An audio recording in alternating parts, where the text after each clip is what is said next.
Good afternoon, everyone. Can you all hear me? Yes. Okay, great.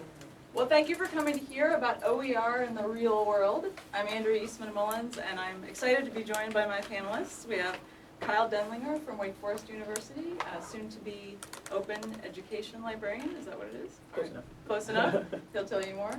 And then we have Beth Wemlinger from Salem College. She's a professor of political science there. So thank you for joining me. We're all engaged in this process from different perspectives. And some of you may recognize me from my days with Alexander Street and ProQuest. And I'm now on to a new initiative called West End Learning, where I help campuses with this transition from textbooks to alternate resources and more affordability. So in this process, we've been working together and really looking at what it takes for faculty to sit down with a course and change it. And I wanted to share with you the slide. I was at Open Ed last week, and Jeff Seaman from the Babson report showed this slide. And he could have shrunk the graph down so that it looks like OER adoption is really, really growing quickly, but he did not. And so why not? I think it's important to address that big white space that's out there. That really max, we have like maybe 13% of faculty adopting open materials. And so why is that? I think it's important to look at the reasons and some of the barriers that are in the way. So if we look at the textbook affordability study from the Library Journal, we see that really the thing that we hear over and over again is it takes too much time and effort for faculty to engage with this material. And sometimes there's material that's just not available, there's gaps. But what I wanted to do today was look at that. What does too much time really look like? What are the actual actions that faculty have to go through to make this material work for them? So I'm working with Salem College, and where Beth is working, and we have a faculty of 10, cohort of 10 faculty from all different disciplines, and they're coming together to redesign their courses. And like most smaller schools, Salem College is quite small. It's 1,100 students. It's the oldest all-women's college in the country. But they really don't have the ability to dedicate a full-time staff person to open. A lot of times this work in many small institutions falls on the shoulders of librarians. It falls on the shoulders of faculty, instructional designers, and folks who don't really have the time to dedicate to it. So I'm working with the faculty here to jumpstart it and get it moving. And the goals of the project were certainly textbook affordability, but also we wanted to increase student engagement in these courses, and we wanted to bring more marginalized or underrepresented voices into the course materials. So in this process, in every one of the courses, we're looking at doing that. So I'm going to tell the story of two faculty, and then Beth is going to talk about her experience, and then Kyle is going to talk about some of the opportunities in open pedagogy using this material. So I'm working with Allison Francisco. She's a professor of business at Salem College, and she's been teaching a management course for a while using a Cengage textbook. And she wanted to move, so she adopted the OpenStax Principles of Management. And she's teaching with that course this fall, and that's going pretty well. So the inclusion of the OpenStax textbook works very, very well for her, but she wanted to bring more engagement into the classroom, so she's trying to do more exercises and activities. So she has some already in her library that she's reusing, but she's not really very happy with them. And she wants more perspectives of specifically women in management. So that's what we've been working on. And so we went out on a hunt for case studies and exercises specifically focused on women in management. And we looked at Merlot, we looked at Oasis, we looked at OER Commons, we even looked for video that was available through the library, films on demand. And she had pretty much frustrations with all of these, to be completely honest. And so I want to expose what this is. So signing in through the library to the video product was very cumbersome. And I think after my help and also the librarian's help, she actually gave up. She's like, you know what, I don't really need it, I'll find something else. Looking at Merlot and Oasis, she had some of these comments. So what happened was I would send her some material that I thought was in the ballpark, and she would evaluate it. And so she looked at Merlot, and she was saying, you know what, most of the stuff I'm finding is from the early 2000s. Like, am I getting this right? It seems a little dated. So that was one of her impressions. She also, within Merlot, had a bit of a technical issue where she was trying to save material, then she would log in and go back to it, and so she described this as a doom loop. And really, I'm trying to bring this, very practical experience home. And then this last one, when she was looking at some of the materials that were identified as being exercises, what she found was that they're not necessarily exercises for a group. It could be exercise for a single person, etc. So the metadata and the finding tools out there for this material, you can get it into a ballpark, but we're still looking at about 50 different options here that she has to go through kind of one by one. And so when we think about that thing that shows up the most as a barrier, time, it's real. So the other course I'm working with, I wanted to share, was Rebecca Dunn. She's a professor of biology, and she's getting ready to teach this course in the spring. It's a fantastic course. It's interdisciplinary, and it's focused on voice, actually the loss of voice. Through disability, neurological disorder, you actually don't have the ability to speak. And so she's trying to teach that from a biology perspective, but also bring in perspectives of being disabled in society and what that's like, and bringing that personal experience into the class. So when you have a class like this, no textbook, commercial or open exists. So you're really on the hunt for materials, and so we're trying to find materials that work for the course, engage students, but also are affordable for them. So there's a lot that we're looking for in this particular course, but I just wanted to highlight two things. One is the video. We actually found a lot of really great material that she was very focused on finding material that was from the voice of the disabled, not material about being disabled from other people. So we found some videos from the BBC that she can use in her course, and I cheated because I know Alexander Street publishes A Disability in the Modern World, and they have some really nice video series in there from Australia that we're using in the course. And then where she's still stuck on this particular challenge is finding material in speech pathology, but that's introductory. So a lot of the students that are signing up for this course are humanities focused. So they don't really need an advanced information on speech pathology. And actually that's not even her area of study. So she doesn't really feel qualified to evaluate some of the advanced material. So what she's looking for is just kind of a brief overview, which is very hard to find. So she's actually, and we did some searching on George Mason's Meta Finder. That searches a lot of open educational materials, meta site. But again, the limiters and the work to move through that was, for her, quite overwhelming. So she's actually moved away from that, is looking more at just trade magazines for this particular course. But what I'm observing working with these faculty is that actually what they're doing isn't unique to OER. It's curriculum design. And if you look back at the Babson survey, you see that that's really how faculty engage with textbooks now anyway. They're skipping sections of them.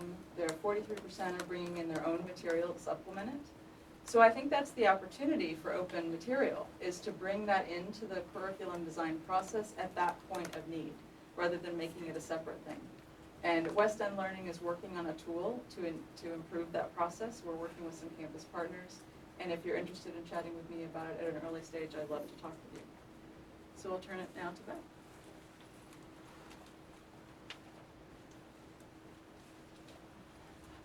Well, hello, and thank you for coming today. So I want to talk about a little bit of my experience as a faculty member, the process I go through, and some of the challenges, and then more as well with what Andrea has discussed. So my name is Elizabeth Wemlinger. I am an assistant professor of political science and public policy at Salem College, which is a small liberal arts college. And one of the things that I focus on, and that's important because of our demographic of students, is that financial challenges that a lot of them experience. I'm a newcomer to OER. This is my fourth semester ever teaching with an OER resource.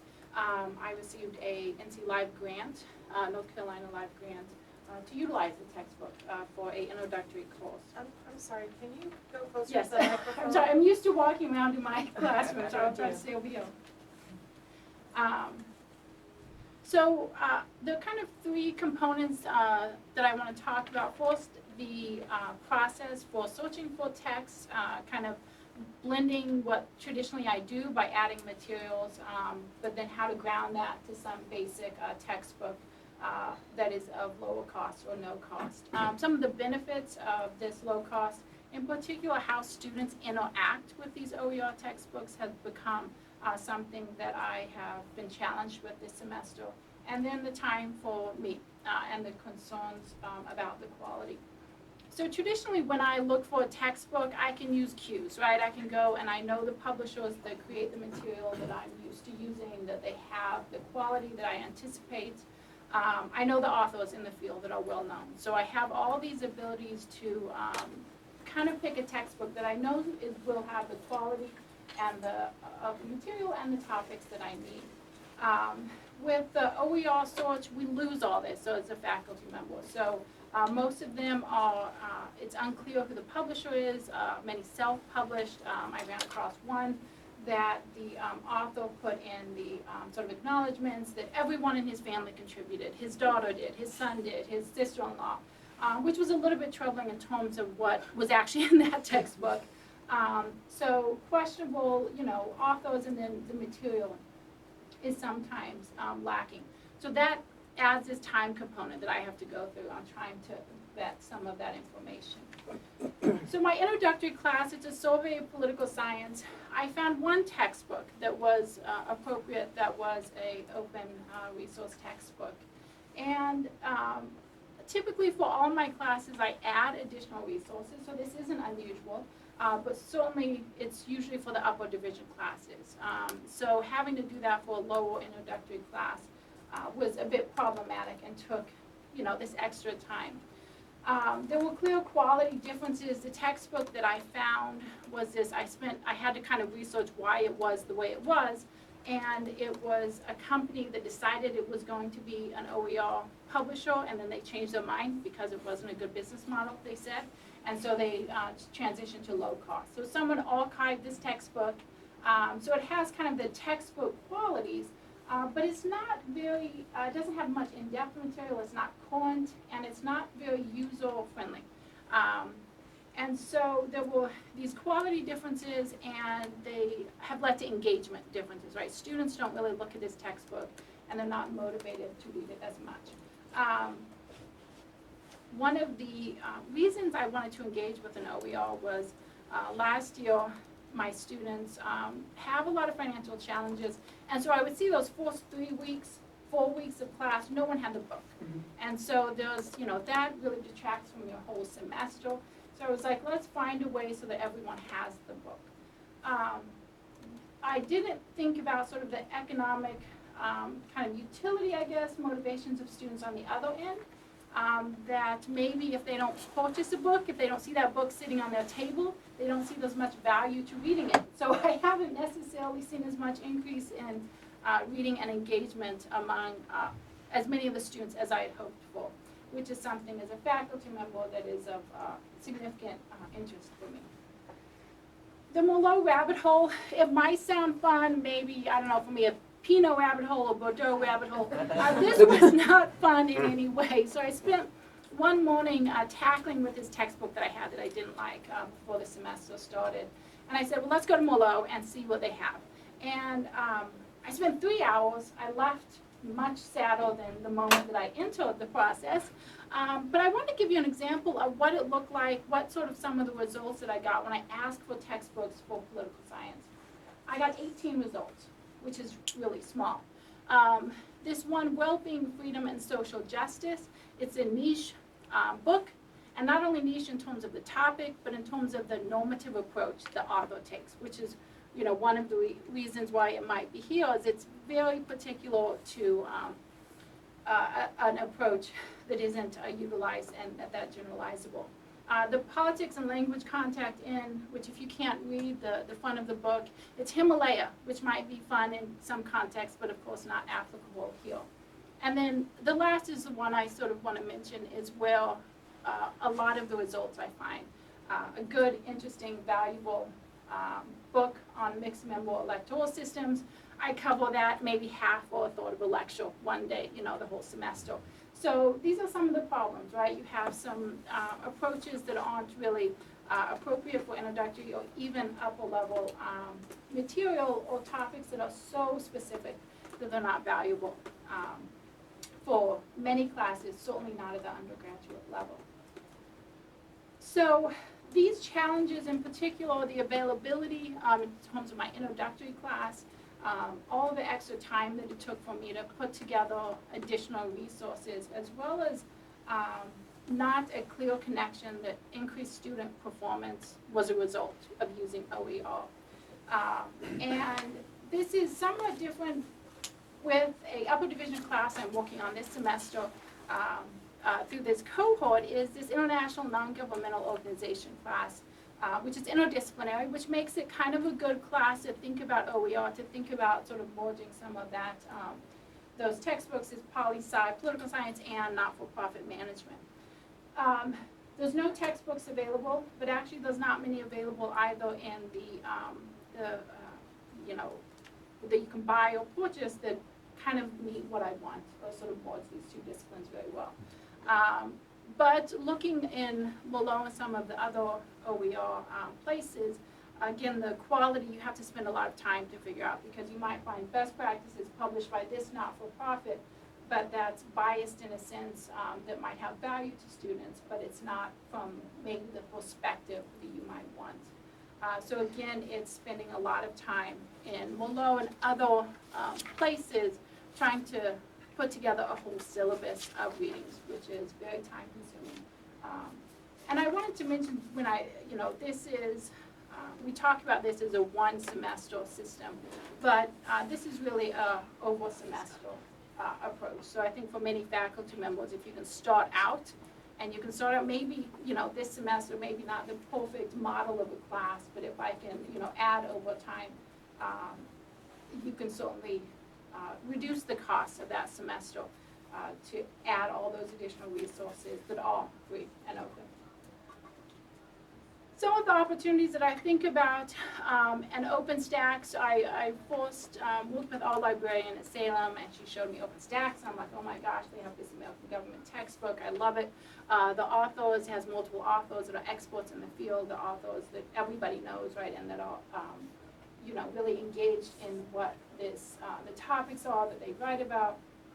There's awesome learning links, right? How incredible would it be for my students to click on kind of the link and they go to the National Archives page and see Thomas Paine's diary or something like that, right? All these things that people care about. The Federalist Papers linked, and it's very visually engaging. So students look at it and they want to read it, they want to explore these topics. Of course, with political science, as we know, and today things change by the minute, by the second sometimes. So you want something that is able to actually connect students with that, and some of these do. But that being said, all the great things about this topic is they only have 2 textbooks, right, for political science, so American government and international. The question of higher academic performance for students, I haven't gotten to the place where I'm going to kind of try to target what students' disconnect is with the OER. Is it because it's kind of a clunky, not very pretty textbook that they don't want to read? Or what is the actual interaction? Because I haven't seen as much academic engagement with the textbook as I have in other years. And of course, it's one sample, it's one class, so this might be an overtime issue as well. Student cost, though, is a huge, besides learning outcomes, is another big piece that faculty members look at. And for campuses that are very challenged financially, or not campuses, students that are challenged financially as campuses, it makes this a very big issue, and many faculty are very engaged in finding ways to reduce costs for their students. And I will turn it over. And please, you can ask questions at the end. Okay, so I'm going to shift gears a little bit here, talk about open pedagogy. So my name is Kyle Denlinger. I'm currently the eLearning librarian at Wake Forest University. Wake Forest is a mid-size comprehensive university, but we focus primarily on our 5,000 undergraduate students in our liberal arts college. But we have a med school, divinity school, law school. It's a big place. The conversation around open educational resources at Wake is a little different. So I'm painting with a pretty broad brush, but by and large, most of our students can afford their textbooks, and those that can't have resources to get the course materials that they need. That said, there are still injustice areas that I want to focus on, but I'm coming to OER from a place decidedly different, and I'm excited to tell you about where I'm coming from. But first, I want to illustrate a problem that really is kind of inspiring my work in this area. So I want to figure out how much intellectual labor North Carolina undergrads spent writing research papers in 2017. Does that sound like a good idea? Sure. Let's figure it out. Okay, so in 2017, according to the National Center for Education Statistics, 430,000 undergrads in North Carolina, and we're going to make an assumption that they each wrote about 2 papers per year. Okay, maybe about an average of 6 pages. These are assumptions, right? Maybe it's more, maybe it's less. And the Rice University has a course workload estimator that's based on some solid research. I encourage you to check it out. And they estimate about 6 hours per page, or I can't remember, 3 hours per page, which makes that about 18 hours per paper. So multiply all that stuff together. And in 2017, North Carolina undergrads spent about 15.5 million hours just writing research papers. To put that into years, in 2017, they spent 1,769 years writing papers. And I don't mean to say that research papers don't have any value. They certainly do. They're a tried and true method of teaching students research, analytic skills, those kinds of things. So I'm not saying we're tossing that out altogether, but if we could take just 10% of this time and shift it toward doing something more public, out in the open, that contributes actual value, I think we would be in a really good place. So I'm going to give you a few different attributes of open pedagogy. It's very hard to pin down, and it all kind of depends on who you ask. But one thing that kind of resonates with me is open pedagogy is the radical idea that student intellectual labor has value and should serve to benefit humanity. Again, I don't mean to say that traditional assignments have no value, but if we're able to get some of that labor shifted to contributing to public benefit, I think we'd be in a very good place. Another attribute is it's the set of teaching practices that is made possible by the read-write affordances of the Commons. So David Wiley is one of the originators of this idea of open pedagogy. I'm not going to go into the recent controversy over Open Ed conference, if you're familiar with that, but he is the person who's come up with these ideas, and he's written about this idea of thinking about a traditional textbook being like a fighter jet that isn't able to fly, so you have to drive it around on the street. An open textbook, or an OER, might be a jet that you can fly, and you have a lot more affordances with that, but so often you choose to just still drive it on the road. And I think that's a really interesting idea. So when we think about open content, open educational resources, they come with those 5R permissions, permissions to retain, reuse, revise, remix, and redistribute that content. And when we apply that to open textbooks, our students can do a lot of things with those permissions as well. So it's not just giving them access to a textbook, it is letting them do things with that textbook, change those materials in some way, and contribute those materials back to the Commons. And that is only made possible by the affordances of the Creative Commons licenses that come with OER. Open pedagogy also resists what David Wiley calls disposable assignments and promotes work that produces or is based upon open license renewable projects. So that idea of a research paper being 18 hours of labor that is handed in to the professor grades it, provides some feedback, hands it back to the student, and it goes into the garbage. That's a disposable assignment, right? But if we're able to turn those into what Wiley calls renewable assignments, those are the things that are making a public contribution and living out there in the world. So I'm going to give you some examples here. An example of a disposable assignment would be students complete exercises in the very expensive online homework system that goes with the very expensive textbook. And to flip that a little bit, a renewable version of this could be that students author their own textbook chapters that are then used by and built upon by next year's students. So here's one example of this. There are many. This is the Open Anthology of Hispanic Literature. This was done by students in the University of Oklahoma, the University of South Carolina, and William Jewell College is down there at the bottom. So what they have done here is they've taken public domain pieces of literature in Spanish, and they have put them up on Pressbooks, which is an open publishing platform.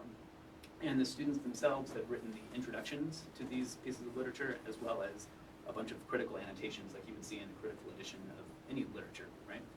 So the students are doing the research, they're doing the writing, they're putting this stuff out there publicly, and this edition continues to grow semester by semester as students add new pieces of literature, add new annotations and new introductions. And this version is actually a revision of an earlier edition that was focused on American literature. This is a very commonly cited example of this kind of project. And I am currently working with a professor in our history department who's teaching a class on gender and sexuality and world history. He wants his students to engage engage with primary sources on an issue of their topic of their choice in gender and sexuality and world history. And so they are working with our archives to identify primary sources, and they're representing those in some way, either scanning them if they're in the public domain, or representing them through some kind of transcription or something, getting those up into Pressbooks, and just like this, writing introductions, some bibliographies, and some annotations to go along with that. And his idea is that every subsequent semester, students will come along and add to this, rearrange the book itself. And so really, instead of a traditional history class where they are memorizing facts and working on a timeline, chronology, that kind of stuff, they are learning to do the work of history, so documenting sources and engaging with things like archival silences and bringing light to marginalized voices that aren't traditionally represented in the typical history curriculum. Another example of a disposable assignment is students writing a research paper that's been covered 9,000 times and is ripe for plagiarism. Can you blame them, right? So one of my colleagues, Amanda Kaufman at Wake Forest, she's also a librarian. We teach a number of credit-bearing courses. She has her students contributing to Wikipedia. If you've never heard of WikiEDU, it is a fantastic program for engaging students in the work of contributing to Wikipedia. So this is an example of one article that her students produced. This article did not exist before her class. And that's, I think, really empowering. So, and to give you a little bit of scale here, this is the WikiEDU dashboard for Amanda's students, and they have contributed nearly 100,000 words to Wikipedia and have more than almost 4 million article views on all of the articles that they've produced. So when students get a sense of this scale, they start to think, okay, this is going to be seen by people, and they really take that to heart in terms of putting a lot of effort into this. You know, it's not just a paper that I'm turning in that's going to go in the garbage at the end of the semester. This is the thing that's going to live out in the world, and it's going to benefit humanity. Another example, students might take a quiz on the aside readings to ensure compliance and comprehension. This is a fun example of something that you could do otherwise. So instead of a quiz, you can have students demonstrate their understanding of some concept by finding public domain materials and putting a new voiceover layer on there. So this is, I keep citing David Wiley, but this is an example that he has used with his own students, where they found this public domain video footage of Kennedy and Nixon doing the very first televised presidential debate, and they stripped out the audio and dubbed in their own back and forth dialogue with the student themselves doing like the Kennedy accent and the Nixon accent, and they're debating the merits of wikis and blogs. So it's a fun activity, right? And this is contributed to YouTube, and I can live out there. And yet another example, students participate in the discussion board in the LMS. They post once, reply twice, and they all die a little inside. This is something that I use with my students. I'm sure some of you have heard of Hypothesis. I think they had a presentation earlier here about social annotation. This is an open tool for annotating texts that live on the web. So I have assigned my students readings, and instead of having a discussion in the discussion board, or giving them a quiz on this to ensure that they actually read it, they are marking this text up. They're providing their own comments and questions. They're engaging with people that have left comments before them. Other uses of this tool can involve those critical additions that we talked about, where you could create rich text annotations here, so really lengthy expansions on topics right here in the sidebar. So this is a comment from someone on the internet, and one of my students was engaging with them. So you could really even get engaged with the actual author on this piece here, which is neat.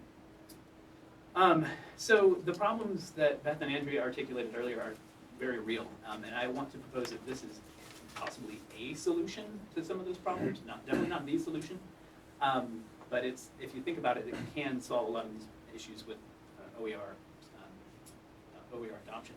So questions of representation and diversity. If the text that you're adopting does not include diverse voices or is not representative of your students can go out and find examples that they can then add into that OER, or your students can add their own voice to this text. Because of those 5R affordances, they can edit that text right there. The issue of quality is a little difficult sometimes. Students are not experts, but students can practice developing expertise by generating something that is more scholarly in nature and that has a public audience. Questions of relevance, right? students are creating course materials, they can have that be driven by their own interests. So they can create whatever they really like. And the issue of faculty time, I don't want to say this is going to save anyone time. That is certainly not what I'm saying. But I think the time spent doing these kinds of assignments is a lot better spent. So it's shifting it away from the process of selecting materials and toward designing really effective, renewable assignments. I find these ideas really inspiring, and I'm just now dipping my toes into some of these ideas. So if you'd like to talk more about them, I would love to talk to you. And I think that's all we have. Any questions? I'll move this down here so we can.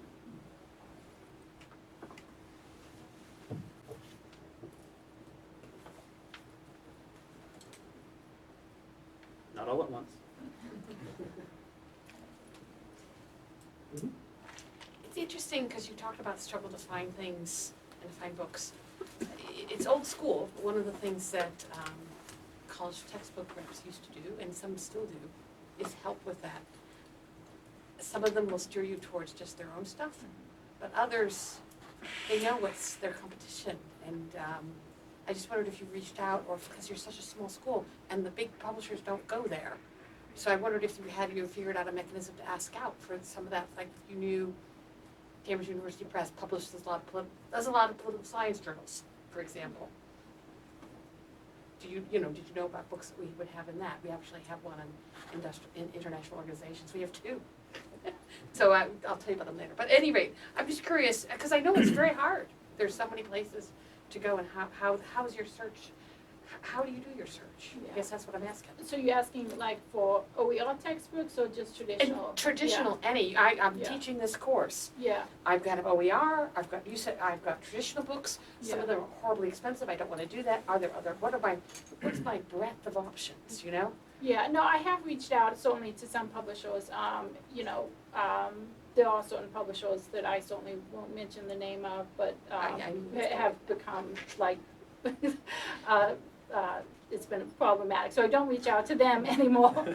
Yes. Because they do only recommend their work, and then they kind of bully you until you do There's it. no point in that. Like leave 20 messages, like, but I certainly have. There are those, there are those publishers that I do use because they typically produce the type of books that I look at.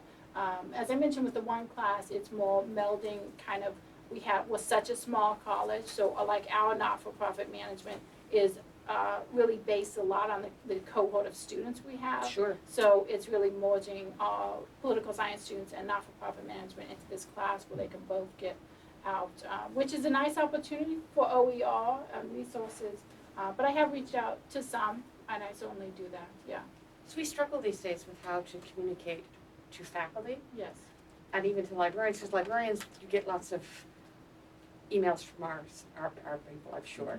But there's not gonna be anything much about the kind of textbooks that we're doing, don't tend to go there. So we're looking at that, and what are the ways that we can do it that will not throw thousands more emails at people, Yeah. but will be parsed to exactly where you want. So it's trying to figure out this communication bit. Yeah, no, absolutely, I appreciate that, and I need to do that more. I'll be honest, the one company that I worked with, I stopped doing that because this person just, their web was not. Yeah, it's not what it was 30 years ago when there were Thank more you, yes, publishers too. I yes, mean, yeah. there's lots of issues around this. Yeah. Any other questions? I'm just wondering, in the process of searching and not finding relevant materials, have you been tempted to sit back and write something That's a for good the students, something that is similar to the open education resources? No, I haven't. Okay. No, I mean, I think it's the reality of faculty, like our workload is so much, especially at a small institution where we have so many administrative roles, have so many teaching roles, increased teaching load nationally for all faculty members at our institution. They added a class already, so I would love to do that in a perfect world. So tempted in my utopia, I live out in a cabin and write political science textbooks, right? But in terms of the realities for all faculty, I don't see that as an option for most. Can you try and do it during the vacation?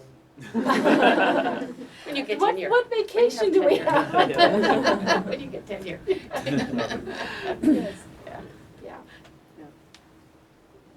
Yes.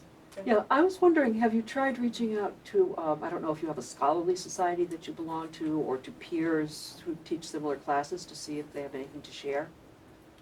You know, certainly some,